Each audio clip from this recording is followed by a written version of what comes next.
Bismillahirrahmanirrahim. Niki saya baca tafsir Ibnu Katsir juz sekawan halaman 365.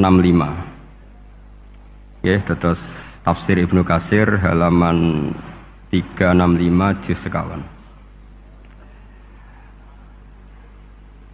Qala al-Imam Ahmad haddatsana Hajjaj bin Muhammad wa Ibnu Ja'far qala haddatsana Syu'bah an Qatadah an Abbas an Abi Hurairah an Rasulillah sallallahu alaihi wasallam qala dawa sapa Rasulullah sallallahu alaihi wasallam inna suratan sak temene surat fil Qur'an ing dalam Qur'an salasina kang yaiku 30 apane ayatan ayate iku syafaat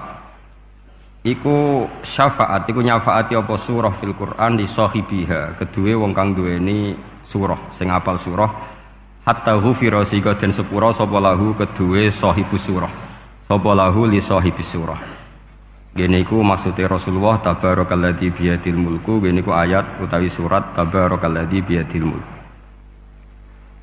rawang riwayatnahu ing hadal hadis sapa ahli sunan al arba'ah min hadis Syu'bah tabi wa qala Tirmidzi hadza haditsun hasanun wa qatrwal Hafidz Ibnu Asakir fi tarikhi fi tarjamati Ahmad bin Nasr bin Ziyad.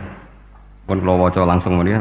Ani Zuhri an Anas bin Malik qala Rasulullah sallallahu alaihi wasallam inna rajulan satemene wong lanang miman saking wong kana kang ana sapa man iku blagum sedurunge sira kabeh iku mata kapundhut sapa rajul.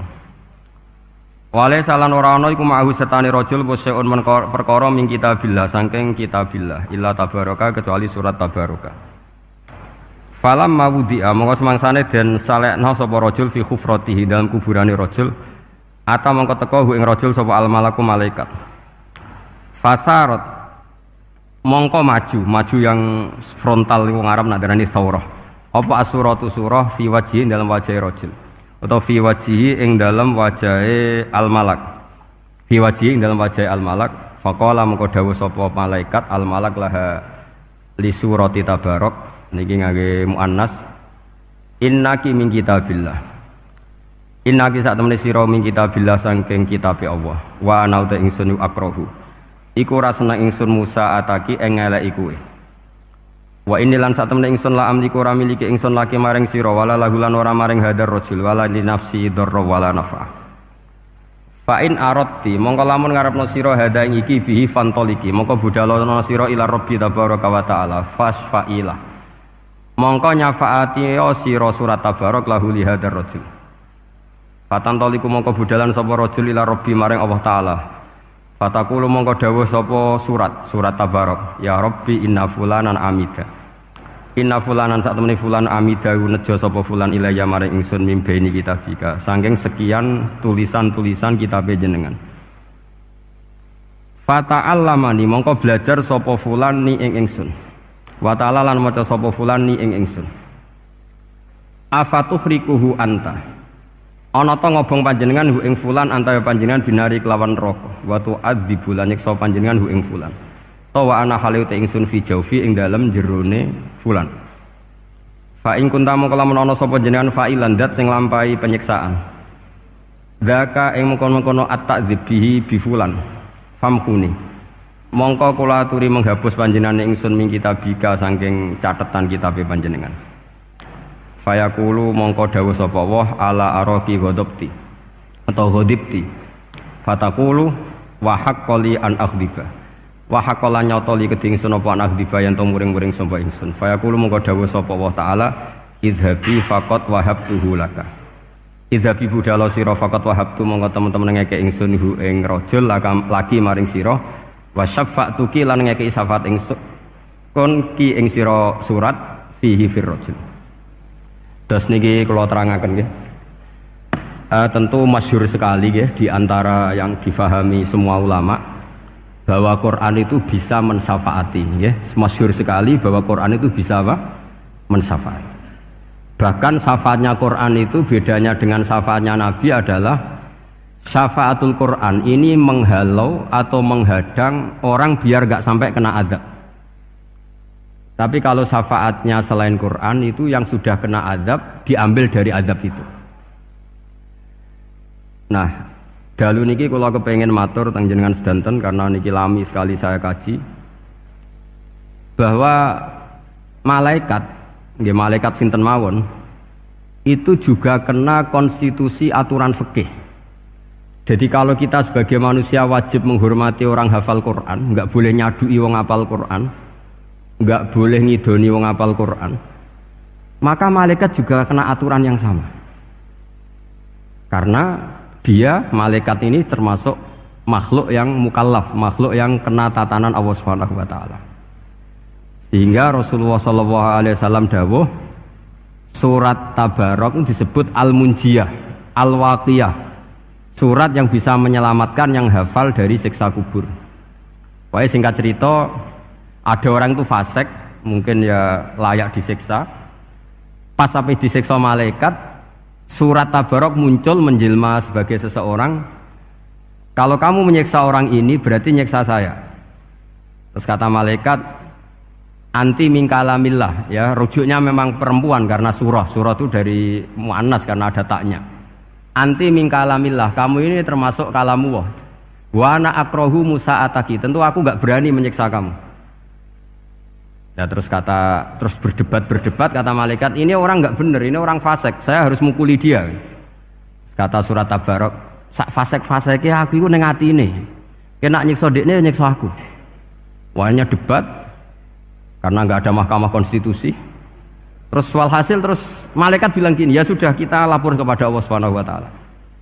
Lapor, akhirnya surat Tabarok ini cerita ke Allah, ya Allah, ini orang setiap kali datang ke saya dari sekian surat-surat yang ada di Quran, orang ini milih saya, yang dipelajari ya saya, yang dihafalkan juga saya. Ini kata surat Tabarok kepada Allah. Jika orang ini hafal saya tidak ngefek ke dia untuk tidak disiksa, maka mendingan saya tidak termasuk kitabika, saya tidak termasuk Quran saja. Wong jadi Quran ora iso nyafaati. Terus kata Allah, lho kowe kok emosi kata Allah. Ya harus emosi dong Gusti. Masa wis dadi Quran kok gak iso nyafaati sing apal. Terus kata Allah, wis pek aman. Makanya terus banyak orang ngapalkan surat Tabarok. Ya ini sekaligus ijazah nih. Untuk meradam kemarahan malaikat niku apal surat Tabarok. Syukur-syukur apal 114 surat. Oh niku malaikat sinten mawon pun kena ini. Cukup apal Tabarok. Sehingga adatnya orang-orang Jawa selain apal Yasin itu apal Tabarok. Nah saya itu lama sekali mempelajari bab ini. Ternyata di antara pokoknya itu satu, karena malaikat itu kena aturan fikih. Nggih imut nggih, malaikat itu juga kena aturan fikih.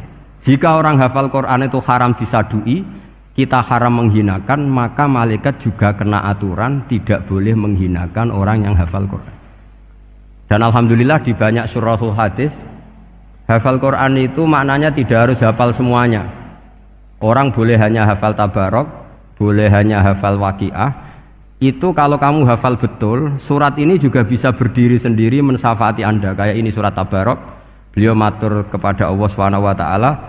Redaksinya gini, inna fulanan amida ilayya min baini kitabika fata'allamani wa ta'alani. Jadi dari sekian surat yang ada di Quran, orang ini selalu milih saya ya Allah. Jadi gampangannya surat Tabarok, wong saya diprioritaskan orang ini kok saya dingin-dingin saja ketika mau jenengan siksa, ini enggak fair. Apa gunanya saya sebagai kalamullah, sebagai kalamuka ya Allah, kemudian enggak ngefek kepada orang ini. Akhirnya walhasil sama Allah surat Tabarok diberi hak syafaat. Makanya akhirnya semua ulama ijma yang bisa mensyafaati itu adalah satu Quran, dua Rasulullah SAW, ketiga orang-orang soleh dan seterusnya. Tapi yang penting dari ngaji ini adalah bahwa malaikat itu kena konstitusi. Makanya saya punya ijazah untuk jenengan. Malaikat itu bisa diteror, sampean tenang saja. Malaikat itu bisa diteror, bisa dibully. Masyhur itu di cerita Nurul Dzolam itu karangannya Senawawi. Sayyidina Ali yang mbahnya Habib Ali ini, Sayyidina Ali bin Abi Thalib. Ya jadi Rasulullah kita tahu punya menantu yang top alim alamah namanya Sayyidina Ali. Sayyidina Ali ku yang menuso. Jadi dekne ku iseng kepengen roh Umar ku wedi. Mergo mangkel. Wong kok ning donya anggere wong tau disentak iku kepengen roh Umar disentak. Wong sak urip-uripe nyentak wong. Walhasil Sayyidina Ali ketika Umar wafat, beliau berdoa, ya Allah saya beri kasaf supaya ngerti Umar sing mletene ngono angger wong disentaki wani gak nyentak mungkar nakir. Mau itu tok tujuannya. Nah, karena Sayyidina Ali itu orang yang luar biasa, walhasil dituruti mbek pangeran Kasab. Wasab melihat mungkar nakir datang itu matanya kalkidril ghali kayak apa panci yang menganga. Oh seru. Umar baru bangun dari kubur. Sayyidina Ali sebenarnya ingin melihat kalahnya Umar sebetulnya. Niatnya itu ingin melihat kalahnya Umar. Ternyata Umar tersinggung, langsung berdiri. Hei malaikat, kamu itu harus punya akhlak. Kamu tahu saya siapa? Saya ini temannya kekasihnya Allah. Yang diandalkan temannya bukan dia. Jadi bolehlah neror malaikat itu boleh. Kamu tahu saya ini siapa? Saya ini temannya kekasihnya Tuhan, kekasihnya Allah. Ya ke sapa? Kancane Nabi Muhammad. Itu panik mungkar nakir. Panik terus matur Allah, ya Allah ini ada orang yang saya teror malah saya diteror. Siapa dia? Umar, temannya kekasihmu. Kata Allah, yo kowe iku yo sing di akhlak sithik mosok ambek kancane Nabi gitu. Semenjak itu terus sopan jawab mungkar nakir. Tapi Sayyidina Ali gagal ngelihat Umar kalah. Padahal cita-citanya kepira Umar sekali-kali kalah. Jadi ada sekian cara untuk apa kalau dibahasakan untuk meredam malaikat. Masyhur ada ulama alim alama pekerjaannya mengajar tauhid.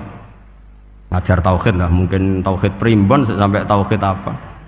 Ketika meninggal sama malaikat masih ditanya marbuka man nabiuka dan seterusnya. Imam Malik datang, "Hei malaikat, ini guru tauhid, saurip-uripe mulang tauhid. Kowe ora tau mulang kok takok sing tukang mulang.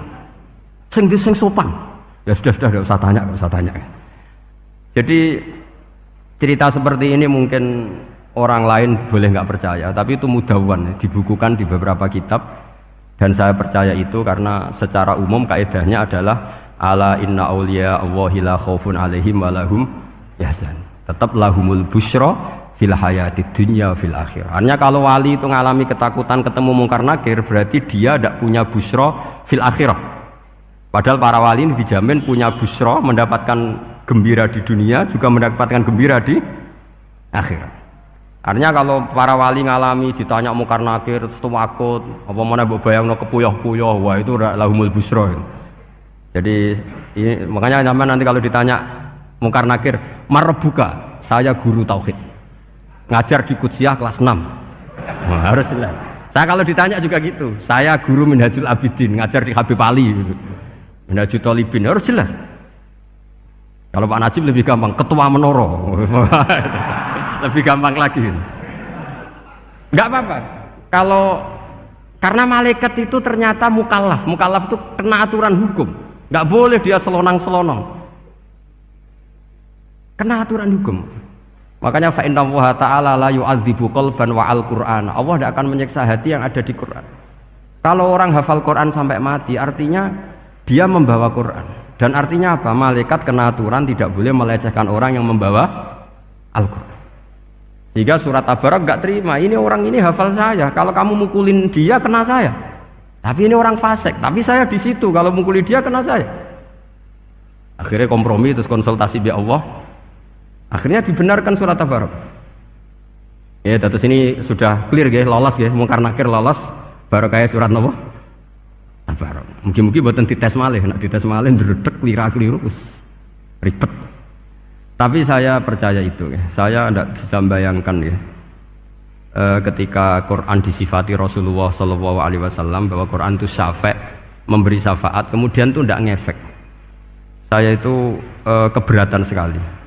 Begitu juga apalagi ya, misalnya Rasulullah disifati aqrabin nas, ahabbin nas ilallah, kemudian tidak ngefek bisa memberi syafaat. Itu tidak fair. Pasti orang-orang dekatnya Allah ini bisa memberi apa? Syafaat. Karena status kedekatannya Rasulullah SAW diantaranya adalah hak memberi apa? Syafaat. Karena malaikat yang semuanya itu kena konstitusi. Saya punya kitab Syarahnya Bukhari banyak, saya punya itu diantaranya riwayat dari Ahlul Bait, dari Sayyid Ali Zainal Abidin, Anil Husain, an Abihi, an Rasulillah SAW. Itu riwayatnya adalah ketika nanti di mahsyar itu ya tidak usah kamu bayangkan ya, karena ini bila kaifin walan hisorin, itu Nabi diantara Jibril dan Allah. Kemudian tentu yang akan masuk surga itu orang-orang yang sudah jelas surganya, kayak para nabi, para wali, para habaib, para orang-orang pilihan, itu jelas surganya. Tapi apa yang terjadi? Allah itu, ya tentu Allah zat yang maha tahu, sudah sangat tahu. Itu nabi usulnya itu hanya satu, ay Rabbi. Saya masih apal teksnya, memang tak apalkan karena ini tak mau tak pakai senjata untuk ketemu para malaikat. Bukan ya Rabbi, kalimatnya ay Rabbi. Ay Rabbi ibaduka abaduka fi atrofil ardi. Lho Gusti, yang nyembah jenengan bukan hanya orang Kudus tok, bukan orang Menara tok, bukan madrasah-madrasah elit tok, bukan sekolah-sekolah Anggulun tok. Banyak orang yang di tengah hutan juga nyembah jenengan, banyak orang yang kerja di Korea juga nyembah jenengan, banyak orang dengan segala kemiskinannya juga nyembah jenengan. Tidak hanya orang-orang mainstream ini yang nyembah jenengan. Akhirnya Allah ini terus nyari orang-orang yang gak jelas alamatnya, gak jelas statusnya, tapi di hatinya hanya masih nyembah Allah Subhanahu wa ta'ala. Ini termasuk berkah dari rahmatnya Rasulullah Shallallahu Alaihi Wasallam. Jadi nanti yang jelas ya tentu akan dapat surga karena posisinya jelas. Yang enggak jelas diusulkan sama Rasulullah, ay Rabbi ibaduka abaduka fi atrofil ardi. Itu luar biasa. Saya pernah ke Korea itu haru karena di sana ya ada yasinan, ada dibaan. Padahal kerja di negara ateis. Itu kalau mereka sholat, itu nyuri-nyuri waktu makan, sholatnya itu di kamar mandi. Ya jangan bayangkan kamar mandinya kayak di sini yang sempit juga. Kamar mandi di kota-kota itu kan mungkin lebih bagus dibanding kamar tidur jenengan. Kayak di hotel-hotel itu kan kalau santri so ngantuk. Saking mewahnya, jadi bisa. Kadang ada yang tanya, mosok Gus kamar mandi nek gue sholat mau cuwilik. Iwak kamar mandimu ini kamar mandi.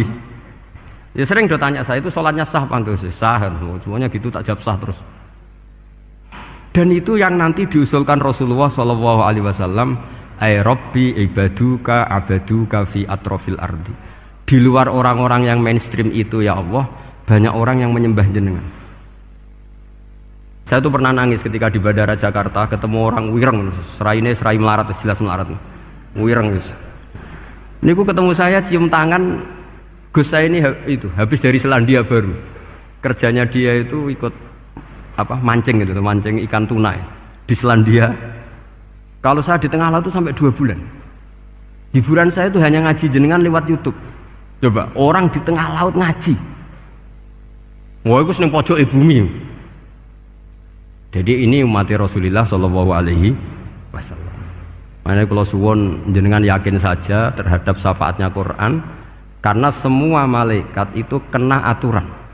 Di antara aturannya adalah tidak boleh menyiksa orang yang di hatinya ada Al-Quran. Fa innallaha ta'ala la yu'adzibu qalban wa al-Qur'ana. Karena Allah tidak akan menyiksa hati yang ada di Quran, yang ada Qurannya. Sehingga memiliki jelas gini riwayat saking Ibnu Katsir. Semoga kula percaya, apalagi ini didawuhkan Rasulullah Shallallahu Alaihi Wasallam bahwa surat Tabarok adalah disebut munjiyah, penyelamat, juga disebut wakiyah, penjaga. Lalu biasanya orang-orang yang enggak percaya syafaat itu pertanyaannya adalah, kan manusia itu wa alaisa lil insani ila masa'a, manusia itu hanya bisa membawa bekal apa yang pernah dilakukan. Itu dijawab oleh ulama-ulama kita ahli sunnah wal jamaah. Entah perlu ditambah anahdia apa enggak tahu saya. Saya ini kata orang banyak termasuk pengurus PBNU, tapi saya itu tetap nggak pati srek. Kalau ahli sunnah saja, tidak usah ditambahi an-nahdiyah. Karena nanti malah tidak global ini, ahli sunnah kok lokal ini jadi ribet. Ya tapi kalau kita di Indonesia ya ditambahi an-nahdiyah tidak apa-apa. Karena mau tidak mau memang dalam hal ikramus sahabah mungkin kita dengan Wahabi itu sama-sama ikramus sahabah. Tapi dalam hal percaya wasilah kita ini ada miripnya dengan Syiah, karena Syiah percaya wasilah, NU percaya wasilah. Tapi dalam bab ikramu kulis sahabah beda kita dengan Syiah. Fa innas Syiin itu ada sahabat yang dihormati, ada yang enggak. Akhirnya terus kita karena itu terus bikin ahli sunnah an-nahdiyah, karena Wahabi itu ya ahli sunnah tapi enggak percaya wasilah. Ya katanya gitu, kata para pakar-pakar. Saya sendiri hanya nirukan, saya tidak punya kepentingan untuk menganalisis itu. Karena pertanyaan di kuburan itu ya gampang, nanti marobuka, manabiuka itu gampang lah. Tapi ada Kiai NU juga, ada nanti Gus pertanyaannya, wa ma jamiyatuka. Waduh ribet itu. Lama-lama wa ma hizbuka, partai kamu apa? Ribet kan kalau semua orang kreasi nambahin malah ribet kan. Tapi lewat ngaji ini saya pastikan bahwa surat Tabarok itu luar biasa. Terus saya teruskan. Wa qad rawat Tabrani wal Hafidz Ad-Diya al-Muqaddasi min tariqi Salam bin Sadrusih qala Rasulullah sallallahu alaihi wasallam suratun fil Qur'ani khosomat an sahibiha hatta adkhalathul jannah. Jadi ada surat di Quran yang mati-matian membela yang hafal sampai surat itu memasukkan orang itu ke surga, yaitu Tabarakalladzi biyadihil mulk. Ini yang An Ibnu Abbas yang qala daraba ba'du ashabin Nabi sallallahu alaihi wasallam khiba'ahu ala qabrin wa wala yahsibu annahu qabrun fa idzan qabru insanin yaqra'u suratal mulki hatta khatamaha fa atan nabiyya sallallahu alaihi wasallam faqala hiyal mani'ah hiyal munjiyah tunjihi min adzabil qabri. Jadi ada sahabatnya Nabi karena kemalaman dia bikin tenda di kuburan, dia agak ngira kali itu kuburan. Ternyata di situ ada orang Sohibul Qabri ini baca surat Tabarok. Baca surat Tabarok. Kemudian peristiwa itu dilaporkan ke Rasulullah. Jawabnya Nabi apa? Memang surat Tabarok itu al-mani'ah, yang bisa menghalau atau menolak azab. Terus hiyal munjiyah, memang surat Tabarok itu menyelamatkan tunjihi min adzabil qabri, akan menyelamatkan orang itu dari siksa kubur. Ikut ke sekolah. Wa qala Tabrani haddatsana Muhammad bin Hasan. Saat terus qala Rasulullah sallallahu alaihi wasallam lawadittu annaha fi qalbi kulli insanin min ummati. Karena keramatnya surat Tabarok seperti itu, kata Nabi lawadittu pakai lam taukid. Yakti seneng ingsun annaha di surah yaitu Tabarok fi qalbi kulli insanin min ummati. Karena keramatnya surat Tabarok seperti itu, saya suka kalau semua umat saya itu hafal itu. Nah, alhamdulillah barokahnya didikan para kiai, para guru, hampir semua kita ini hafal surat Tabarok. Daripada yang kampanye harus hafal Quran semua, ya sudahlah, ini al-maisur la yasqutubil ma'sur atau ma la yudraku kulluh la yudraku kulluh. Jadi saya itu punya santri orang Sulawesi. Itu dulu guru gitar. Santri di Jogja, dia dulu sekolah kesenian di Jogja terus jadi guru gitar. Saya ini kan kiai fikih. Saya mazhabnya sama dengan Pak Najib, termasuk ngaramkan gitar saya ini. Mau tak haramkan kok ora gelem ngaji malah ribet, tak halal to gitar kok tak halal. Wis meneng ae. Wis meneng ae. Saya niru Mbah Mun nek gak ono jawabane semeneng gak. Ya takok kadang, Gus, main gitar hukumnya piye? Kurang pegawaian tak jawab. Halal tak haram, Gus? Kurang pegawaian jelas. Halal haram takok ribet. Tapi yang unik dari itu apa? Tiap tahun Beb itu datang ke saya setor surat Tabarok. Kadang ya setor 5 ayat, 20 ayat, sampai khatam. Naik pesawat dari Sulawesi. Gara-gara ngaji saya, sudahlah Gus, sementing aman. Jadi, aku ning donya wis main gitar saenakku, nak gak apal Tabarok bahaya gitu. Dia ngapalkan, apal betul. Sekarang kemarin setornya khatam. Ya hanya untuk ngelawan malaikat saja itu, untuk ngelawan malaikat itu. Saya kok tertarik gitu. Lah yang repot saya, Beb, saya kiainya ngajarkan itu tapi lupa ngajarkan haramnya yang gitu-gitu. Wah ya ribet ya, sudahlah nanti biar diurusi Allah Subhanahu wa taala. Sudah itu sudah. Karena jadi kiai itu repot. Saya pernah Beb tanggal 1 Syawal itu punya teman zaman di Sarang. Wong wis wireng kriting soer wis wireng kriting. Jarang ke saya tanggal 1 Syawal kecuali pas itu. Ternyata datang tuh karena teman saya, semakan senior saya, mau teko mau ngijazahi saya. Gus, kowe nak dadi kiai sing hati-hati. Aja geman dalil sing ora iso nglakoni. Ono apa? Dia itu datang ke saya berarti tanggal 2 ya, tanggal 2 sore. Dia itu pas Idul Fitri itu pidato. Man shoma Ramadan wa atba'ahu sitan bin Syawal fa ka'annama shomat dahrakullah. Itu orang lugu-lugu poso. Bareng tanggal loro-loro pas wandekne rokokan. Wong lugu-lugu, wah rugi Mbah aku poso jebule jenengan ra kena dinut. Jadi semuanya yang poso 6 hari itu ngikuti kiai itu. Ternyata pas disowani pas rokokan, rugi Mbah aku anut jenengan. Tak nut-nut poso jebule jenengan gak poso. Aku yo meneng ngene, lha lha opo pe dalil ngono barang lho lha opo ora iso nglakoni. Makanya ini hati-hati para kiai. Nek dalil sing ora iso nglakoni ora usah. Nak khutbah Id ora usah cerita poso 6 hari, kok malah diciri orang. Ya cerita wae wong nak berposo dosane di sepuro insyaallah, pokoke yang gampang-gampang saja. Nak dolan ning gone wong awan-awan dosa ganggu. Nak ra dolan sombong gak gelem silaturahim. Wae ngomong yang umum-umum saja. Jangan dalil poso 6 apa? Hari itu sekali ada yang nganut ternyata kamu ndak bisa, wah itu repot. Ya jadi saya berharap sekali keyakinan guru-guru kita bahwa Al-Quran mensyafaati itu kita terima. Kita terima an ilmin wa an bayinatin wa an hujatin. Kita bukan sekedar terima karena itu dawe guru enggak, tapi satu bayinah. Yaitu logikanya adalah malaikat itu mukallaf. Mukallaf itu kena aturan hukum. Jika manusia kena aturan hukum harus menghormati orang hafal Quran, maka malaikat juga kena aturan yang sama. Yaitu harus menghormati yang hafal Quran. Jadi boleh kamu nanti ketemu malaikat mungkar nakir, sertifikat Iqra khatam, qiraati khatam. Syahadah saya hafid terbaik. Ya supaya dia enggak sembarangan nyiksa kita. Wah aku yakin mesti gak wani, yakin. Jajal sebenarnya. Tapi sampean matur, ojo tes tapi. Karena sekali dites bulet tuh. Ya jadi ini jelas ya, dawuh Nabi ketika cerita keramatnya surat Tabarok, dawuh Nabi lawaditu annaha fi qalbi kulli insanin min ummati.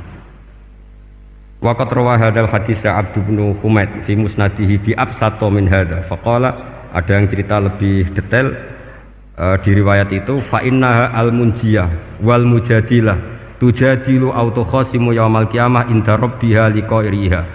Nah ini lebih gampang lagi. Surat Tabarok itu mati-matian bela yang baca.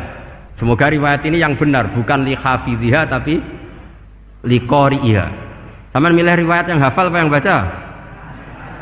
Baca apa hafal? Baca apa hafal? Korupsi kabeh, guys. Jadi ada riwayat itu tujadilu au tukhasimu yaumal qiyamah inda rabbiha li qari'iha. Bagi yang baca, tidak harus hafal. Watat lubulahu ayun jiahu min adzabin nar wa yun jia biha utawayan sahibaha min adzabil qabri. Jadi surat ini akan mati-matian bela yang membaca. Tadi kan riwayatnya hafal, jadi saya terjemah hafal terus. Akhir-akhir kok ada diskon cukup baca ya, ini tak ganti karena ini demi jenengan tak cari riwayat paling gampang. Sebetulnya ini enggak etis, kayak ilmu pesanan. Ya, tapi ya sudah, memang ada riwayat apa liqariha. Akhirnya Nabi ya lagi-lagi menutup dawe lawaditu annaha fi qalbi kulli insanin min ummati. Saya suka lawaditu itu pakai lam li taukid itu. Lawaditu annaha fi qalbi kulli insanin min ummati. Tapi saya suka sekali kalau itu ada di hati semua umatku. Artinya gini, dari sekian riwayat sebetulnya itu kuat riwayat yang hafal. Karena Nabi selalu menutup dengan ngendikan saya suka kalau itu ada di hati, selalu ada di hati. Itu artinya hafal apa baca? Loh menengah sampai pucat kandani kok angel teman. Hafal apa baca? Lawaditu annaha fi qalbi kulli insanin min ummati. Itu hafal apa baca? Hafal. Ya berarti hafal. Ini yang hafal Tabarok berapa? Semua ya? Hafal semua? Aman berarti, no? Jadi kulo niku gak ada kitab banyak tentang usul fikih. Sebetulnya kepentingan saya itu bukan masalah usul fikihnya, tapi kepentingan bahwa konstitusi ilmu, saya ulang lagi konstitusi ilmu yang difahami ulama ummati Rasulullah sallallahu alaihi wasallam itu ternyata fa inna wa ta'ala bahabihim al malaikah. Allah itu bangga sekali dengan para malaikat. Makanya kamu harus ngaji usul fikih, ngaji apa saja. Karena malaikat itu tidak bisa mikir kayak jenengan, yang bisa mikir itu jenengan. Sehingga ketika presentasi cara bahasa sekarang, termasuk keramatnya Imam Amudi, itu ada cerita ini ada di Nailul Ma'mul kalangannya Syekh Mahfud At-Turmusi. Imam Amudi itu ulama top, tapi dia ngajarnya itu matematika. Jadi ulama nggak ngajar tauhid, nggak ngajar tareh, nggak ngajar pesolatan, tapi ngajar matematika. Akhirnya, tapi di hatinya ini, makanya ulama itu punya bisirri asrorihim al-fatihah itu ya di sini. Di hatinya itu menurut dia, ilmu paling efektif untuk menjelaskan logika tauhid itu ya matematika. Singkat cerita, ketika ketemu para malaikat, ngendikannya Allah, ya Amudi, kenapa kamu sering belajar matematika? Li tauhidika ya Rabbi, supaya saya mentauhidkan engkau. Ajari para malaikat. Jadi malaikat dipanggil semua sama Allah. Hei waya malaikat, hei para malaikatku, dengarkan kajian Imam Amudi. Dengarin semua. Dia nerangkan di bor hanya sedikit. Nisbatus naini wa arba'atin wa khamsin sampai terus ilal wahid, semuanya nisbatul far'i ilal asli. Wes aku gawe angka cek 1 juta, cek 1 miliar, tetep awalnya iku siji. Mbok donya jumlahe cek alam galaksi, cek planet wis santek. Tetep asal usule siji. Kabeh iku pengembangan nisbatul far'i ilal asli. Liyane zat sing wahid iku kabeh far'un, cabang mintil kal wahdah. Malaikat manduk-manduk kabeh ya, kabeh iku kok Allah. Jadi angka sebanyak apapun itu ya nisbatul far'i ilal asli. Jadi 2 ya enggak asli, yang asli 1. 5 ya sama, 1 miliar ya sama, 1 triliun semua. Berapapun jumlahnya bilangan, semuanya adalah far'un minal wahid. Terus kata Allah, oh iki lho ulamaku pinter tenan nerangno tauhid. Nah, malaikat kan monoton. Pokoknya wiridan sudah gitu dok. Akhirnya, padahal malaikat ini pernah nggak terima ketika ulama itu masuk surga duluan, karena kan wiridan ini lama malaikat. Tapi ternyata apa? Kata Allah, kowe wiridan terus wajar gak di nafsu. Manusa tak kei nafsu jek eling aku. Akal terbaiknya dipakai untuk saya, kata Allah, yaitu untuk litauhidi, untuk mentauhidkan saya. Itu Imam siapa? Amudi. Jadi dia. Terus saya punya kitab, pernah ngaji sama Mbah Mun, namanya kitab Al-Husunul Hamidiyah. Itu ada ulama, itu ahli gambar. Gambar. Kitabnya itu bergambar. Yo kadang gambar wit, kadang gambar wedhus, pokoknya kitabnya gambar. Tapi wong keramat. Dua kitab gambar tapi hawane hawa tauhid. Nah, sampean kan enggak ngarang kitab primbon. Donga mahabbah. Lah ndekne dhewe Joko Tuwa kok ngijazahi mahabbah. Lucu kan. Ana Kiai Fakir jal ijazah jal berizki yo ngijazahi padahal ndekne dhewe. Oke, sing repot meneh. Wong ndekne dhewe ra cerdas ngijazahi ilmu laduni. Seribet Mas. Wong ndekne dhewe ra cerdas ngijazahi ilmu napa? Ternyata di akhir kitab itu dijelaskan gini. Fa inna hadhihi suwara, semua gambar ini awaluha min nuqtah wahidah. Awalnya adalah dari 1 titik. Jadi famadarul wujud adalah an-nuqtah, 1 titik. Nuqtatul wujud yaitu Allah Subhanahu wa taala. Mbok kowe gambar seruwet apapun. Wis aku gambar benang paling ruwet sing ra iso diurai. Awalnya 1 titik apa 2 titik? 1 titik. Makanya masyhur dalam dawuh para ulama, Quran dikumpulkan di surat Fatihah. Surat Fatihah dikumpulkan di bismillah. Bismillah dikumpulkan di titiknya ba. Nah titik ba ini disebut bi kana makana wa bi yakunu mayakun. Karena lewat titik bi ini, karena saya yang ada menjadi ada, dan karena saya yang mau ada akan menjadi ada. Makanya semuanya itu kembali ke 1 titik, nuqtatul wujud. Kayak apa ulama dulu? Jadi mau bismillah itu gak main-main kan. Bismillah itu eling bae. Bae ini nuqtatul wujud, bahwa kita benar-benar bertauhid. Mbok kayak apa buletnya gambar, mbok kayak apa ruwetnya, tetap dimulai dari 1 titik. Mbok kayak apa jumlah angka-angka itu, dimulai angka 1. Nah, sampean saya harapkan nanti kalau ketemu Allah, itu Allah bangga dengan sampean kon mulang tauhid ning malaikat. Orang ning TPQ kon mulang malaikat. Itu cita-cita terbesar saya, kepengen mulang malaikat. Mulang sampean wis bosen yakin wis aku pengen keren mulang. Ya, maksudnya aja malaikat kok Jibril, Mikail itu malaikat elit. Sing awam-awam ya sing mboten. Kalau malaikat ini papan atas niku pun alim banget. Saya kenapa ngomong demikian? Saya ini punya tafsir namanya tafsir Al-Qurtubi. Itu Imam Qurtubi termasuk tak anggap mufassir hebat. Beliau ketika ngendikan wa idz qala rabbuka lil malaikati, saat terus walhasil malaikat itu terus protes ataj'alu fiha may yufsidu fiha wa yasfikud dima. Itu kan ada pertanyaan di tafsir itu. Bagaimana mungkin malaikat itu protes kepada Allah, padahal malaikat itu terkenal loyal sama Allah, nggak pernah intervensi, nggak pernah gugat. Kenapa ini kok ada cerita malaikat kok gugat atas alu? Jari Imam Qurtubi, hum awamul malaikah, itu awamnya malaikat, bukan yang kayak Jibril, Mikail. Itu malaikat-malaikat yang nggak ada namanya, awam. Jadi jangan bayangkan yang protes itu kayak malaikat Jibril. Jadi harus dibedakan. Nah, saya ya tentu kalau ngajar malaikat ya milih yang ini, yang nggak jelas namanya ini sudah. Kalau Jibril ya nggak mungkin diulang dong, sing nggawa wahyu.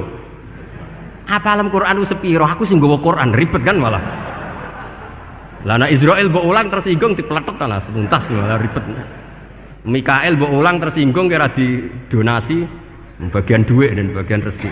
Ribet. Wis mulang malaikat sing awam. Saya itu termasuk hilang iskal saya, janggal saya karena tafsir Qurtubi. Dulu saya itu iskal. Mau malaikat kok ngevaluasi kebijakan Allah itu artinya kan gini. Ya Allah, engkau mengangkat Adam sebagai khalifah. Padahal potensi Adam itu adalah ifsad. Ya, ataj'alu fiha may yufsidu fiha wa yasfikud dima. Kata malaikat, wa nahnu nusabbihu bihamdika nuqaddis. Itu kan paradok, kalimat yang paradok. Paradoknya begini, ya Allah tolong evaluasi engkau ngangkat Adam sebagai khalifah. Potensi Adam adalah merusak bumi. Wa nahnu nusabbihu bihamdik, kita ini selalu mensucikan engkau. Loh, itu kan paradok. Kalau mereka mensucikan Allah, artinya mensucikan juga min ihtimalil khata'. Mensucikan bahwa Allah itu tidak mungkin salah. Lah ini bilang mensucikan kok. Saya mensucikan engkau Gusti, tapi kok dalam hal ini kok kayak jenengan itu salah gitu. Wong karwan Adam kok mbok angkat. Makanya Allah duka. Wong kowe ku jare maca tasbih kok ngevaluasi. Ya kan maknanya mentasbihkan Allah apa? Mensucikan dari semua kesalahan, kekurangan. Nah, ini bilang baca tasbih kok nganggep Allah itu perlu dievaluasi kebijakannya. Tolong pikir ulang Gusti. Mungkin jenengan kurang detail kan kayak gitu. Akhirnya Allah tersinggung. Masyhur itu di tafsir-tafsir. Meskipun tafsir itu sebagian Israiliyat, yang keterusan itu rodok Israiliyat, tapi cara kula rodok setuju, Israiliyat yang rodok gitu.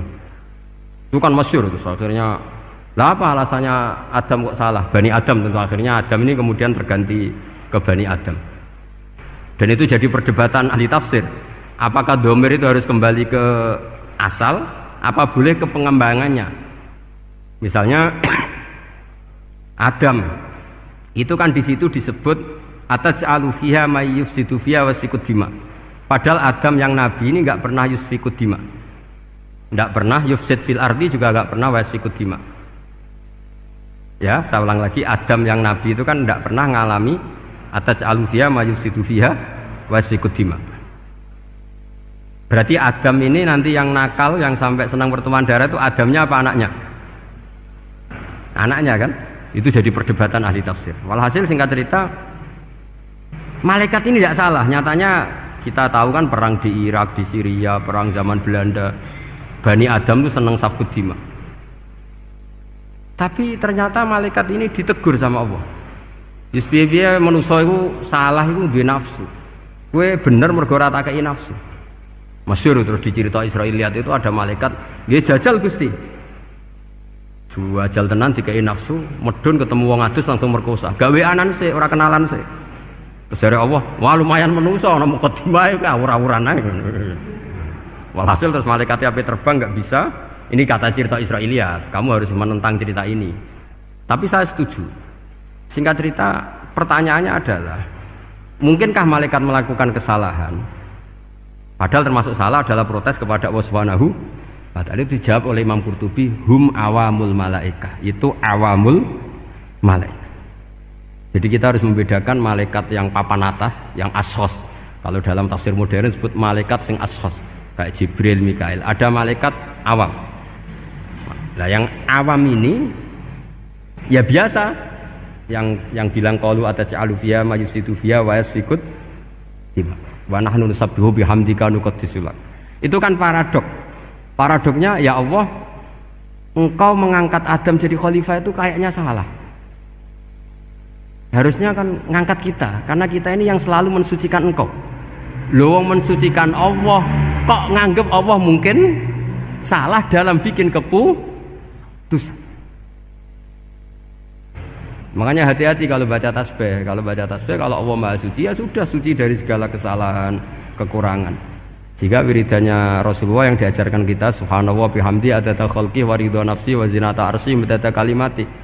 Jangan subhanallah pakai versi kamu. Allah Maha Suci. Ternyata kamu punya khayalan tentang Allah. Nah, kalau khayalan kamu salah, berarti mendudukkan Allah tidak sesuai sifatnya Allah. Makanya ahli tauhid terus punya satu pakem ilmu yang namanya ma khatara bi balika fa wa bi khilafi dzalik. Apa yang ada di hatimu bahwa Allah seperti ini, hakikatnya Allah tidak akan seperti itu, karena Allah mukhalafatul lil hawadits.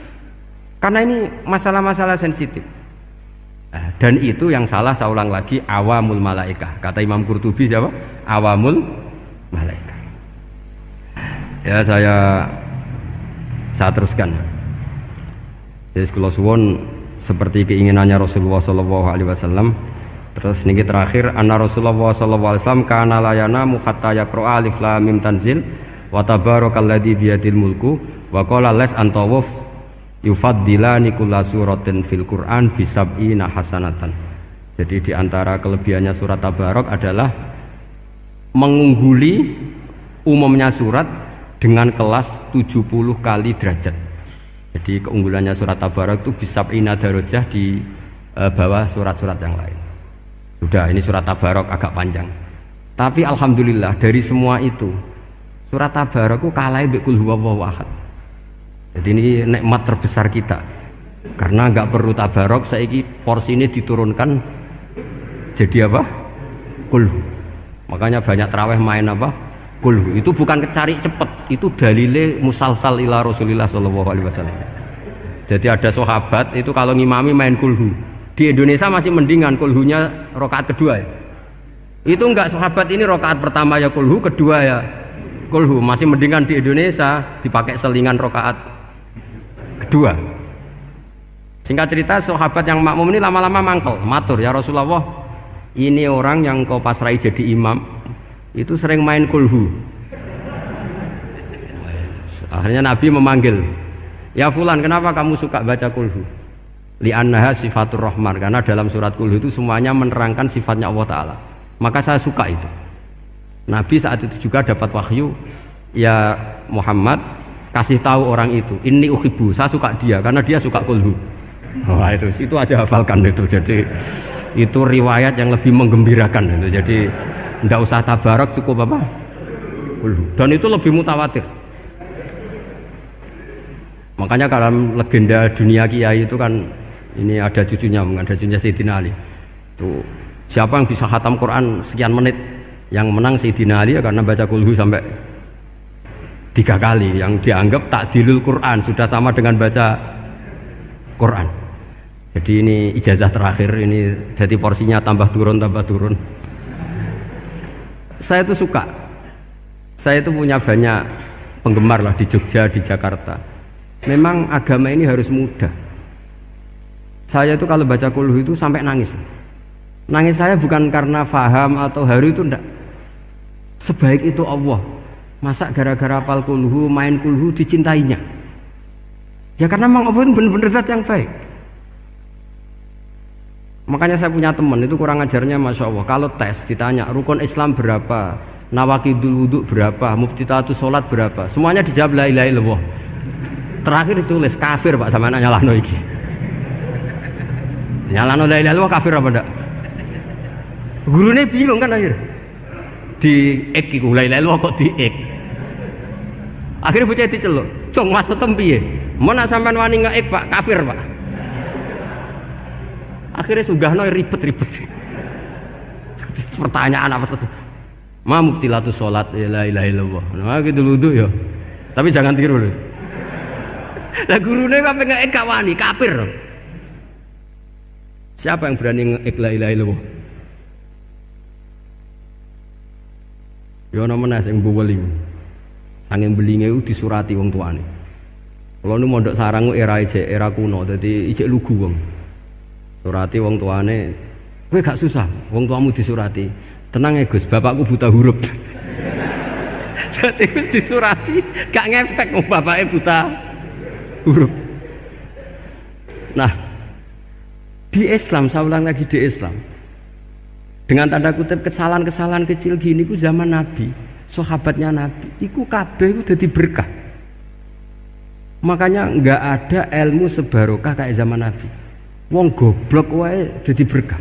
Sampai Nabi ngendikan aksaru ahlil jannah al-bulu, akeh-akeh penduduk swarga iku wong goblok. Mergo wong goblok iku piye? Apa dimangkeli iku ya gaweane pangeran. Nabi itu pernah disomasi wong goblok. Itu ya piye? Nabi kan cerita kiamat tuh gini. Yang kemarin nggak jadi itu. Kiamat di Indonesia kan berapa kali ya? 999 terus 2000 berapa? 12 terus Jumat apa kan sering mau ada kiamat itu. Saya sering ditanya tamu, Gus, ngenteni kiamat teng putih. Enteni ning kene barang aku aneh-aneh. Wong karuan layak alamuha illahu bokas-bakas. Nak misalnya tenan piye, Gus? Ya tenan sing entek kowe sik, anak aku gak. Wah, sesuk tajak ngenteni kiamat ora sida kiamat. Aneh-aneh. Saya ulang lagi, ketika Nabi cerita dasarnya kiamat itu sahabat itu nggak mikir, padahal mereka orang-orang pinter. Si mikir wong desa malah. Ya Rasulullah mata sa'ah, engkau itu cerita kiamat terus tapi nggak jelas tanggalnya. Lalu itu kapan? Wah kaget sahabat, oh, pinter juga. Kalau cerita itu ada tanggalnya dong. Ini kan cerita terus tapi nggak jelas tanggalnya. Apa diamuk wong desa? Ora diamuk mangkelno. Nabi meneruskan tentang ahwalil kiamah, masih nerangkan ahwalil kiamah. Dibaleni lagi. Ya Rasulullah mata sa'ah. Lalu kiamat itu kapan? Ini kalau ijazai, jadi bodoh tapi untuk ridhanya Allah Ta'ala pun. Kalau lah kadang jadi orang pinter gue nyesal. Ribet. Dikongkonan dikongkon Pak Najib barang ini akhirnya. Gara-gara pinter. Padahal kok ya wong bodoh lah mlebu swarga, ribet kan? Direwangi dadi wong alim, sebelum kok wong bodohne ya melok mlebu swarga. Wong gelombang kedua itu pengumumannya siapa pencinta Nabi, pencinta wong alim masuk swarga. Yang pertama seleksinya agak ketat. Yang kedua itu ya muhibin mun cukup mun. Jadi sebenarnya swarga ya ketemu wong ra jelas-jelas nih. Wah repot ya. Akhirnya ketika Nabi gak jawab, sahabat itu banyak yang analisis kariha maqala, lam yasma, ada yang bilang lam yasma. Memang Nabi tidak dengar. Ada yang analisis sami'a wa kariha maqala. Sebenarnya Nabi itu dengar tapi gak suka karena pas khutbah di-cut, diinterupsi. Karena diulang-ulang lagi akhirnya akhirnya Arabi tadi mengulang-ulang lagi. Akhirnya Nabi jawab. Karena Nabi itu orang yang sangat pintar, jawabnya ma'atatalaha. Kamu kok berani tanya kiamat kapan, persiapan kamu apa? Fawawahi ma'atatulaha kabira sholatin wala siyamin wala kata wa kata walakinni uhibbuka. Cek menang ya, cek pede. Apa Nabi tanya persiapan saya? Oh, kalau sholat saya biasa kok bangga. Wes wong desa biasa kok. Fawawahi ma'atatulaha kabira sholatin, saya sholatnya biasa, puasa biasa. Maksudnya yang wajib-wajib tok lah, ndak aneh-aneh. Tapi walakinni uhibbuka, tapi saya ini mencintai engkau. Apa jawabannya Nabi? Almar'u ma'aman ahabba. Dan itu melegenda seluruh dunia, baru kayak Bedui. Jadi semua orang yang hafal hadis almar'u ma'aman ahabba atau anta ma'aman ahbabta, itu barokatu hadal Badui, karena berkahnya orang Bedui. Dan hadis itu mutawatir karena dikatakan Nabi ketika khutbah, orangnya banyak yang hadir banyak. Barokahnya orang Bedui, gak disopan santun. Mukjizatnya Nabi seringnya gara-gara orang Bedui. Nabi khutbah, wis khutbah cerita akhirat, cerita kebaikan. Ya Rasulullah, khutbah mohon bakas akhirat kebaikan. Sekarang itu tidak ada hujan, halakatil amwal. Sekarang harta hilang semua. Hewan-hewan sudah mau mati semua karena apa? Kekeringan. Mohon jenengan rasa bakas niku, pun jaluk udan mawon. Nabi langsung Allahumma wah langsung udan tuwres. Nak jari ulama lah, buat Nabi berodok gelos putih udan seminggu nganti akhirnya sapi ini gak mati krono kehausan tapi kelentir. Parani nih Nabi, ini orang ngerasa salah paren. Ya Rasulullah, wong kula njuk donga udan ben ra mati, saiki mati tenggelam. Mun lereni itu santai weh. Nah, saya minta doa hujan supaya hewan-hewan itu bisa minum dan seger. Dan ini malah do kelintir. Akhirnya Nabi itu nuruti meneh. Allahumma hawalena wala alena Allahumma alal akam wa dzirab terus. Itu wong desa. Betapa barokahnya wong desa iki orang tahu. Betapa Rasulullah itu sekali ngendikan alam itu harus tunduk. Jadi min mu'jizati Rasulullah sallallahu alaihi wasallam itu sekali ngendikan alam itu harus ngikuti. Jadi Nabi misalnya ngendikan hujan, itu panitia hujan, malaikat hujan harus nuruti. Nabi ngendikan berhenti juga harus berhenti. Makanya enak jadi Nabi itu. Tapi kamu nggak mungkin, sudah tutup, tidak ada mungkin. Makanya Nabi itu pernah minta dalam satu maidah, ya fulan saya ambilkan dirok. Dirok itu kaki kambing yang depan, diambilkan. Ambilkan lagi, diambilkan. Ambilkan lagi ya Rasulullah, bukankah kambing hanya punya dirok dua, kaki depan dua. Andaikan kamu bilang iya, maka akan selalu ada dirok selagi aku minta-minta. Karena alam ini akan mengikuti. Jadi Nabi misalnya mau dahar gitu ya, kok Nabi ngendikan ya Jabir, ini jangan kamu entas, yang entas harus saya. Ini cukup untuk makan orang banyak. Nabi sekali ngendikan cukup. Nasi ini punya konstitusi, harus cukup. Karena Nabi ngendikan cukup. Itu hebatnya Nabi. Beliau punya spesial. Alam ini harus nurut sama beliau. Makanya disebut wadhabu wal ghazala yasadani la kabir risalah. Semuanya itu harus tunduk. Nah, akhirnya syafaat-syafaatnya Nabi itu gara-gara wong desa-desa. Saya itu pengagum wong bodoh ya, termasuk hadisul Arab itu. Ada orang desa tanya, ya Rasulullah nanti kalau saya mati itu yang ngisap siapa ya? Allah ya. Wah bagus lah, terus langsung mulai. Barang mulai, abe guyu-guyu. Nabi piye karpe? Dipanggil lagi. Ya Arabi, kenapa kamu tertawa-tawa terus pulang? Ya bagus lah kalau yang ngisap Allah. Selama ini hubungan sama Allah saya baik-baik saja. Tapi Nabi muji faqhu hadzal Arabi, wis pinter kowe cong. Terus pernah lagi ada orang Bedui tanya, hal yadhakur rabbu ya Rasulullah, apakah Tuhan itu pernah senyum, pernah tertawa? Naam, kata Nabi, ya pernah. Lan na'dima min rabbin yadhaku khairan. Kalau Tuhan pernah senyum, pernah tertawa, wah orang kalau pernah tertawa itu pasti baik. Ya baguslah, enggak apa-apa. Jadi makanya ini unik ya, Islam itu agama yang unik, agama yang berkah, yang alimnya ya ketulungan, yang bodoh juga ketulungan. Karena memang agama ini untuk semua, lil alamin, untuk semua. Maka kata Imam Ghazali, Allah mengutus Nabi itu diutus ke raja-raja, diutus ke pedagang, diutus ke aromil, diutus ke fuqara, diutus ke birokrat, diutus ke apa saja. Ila jami'i sunufin nas, ila jami'i asnafin nas. Bahwa semua yang mengapresiasi kenabiannya Nabi itu mulai raja, pedagang, PNS, birokrat, orang miskin, orang apa saja mengapresiasi dakwahnya Rasulullah sallallahu alaihi wasallam. Al-Fatihah.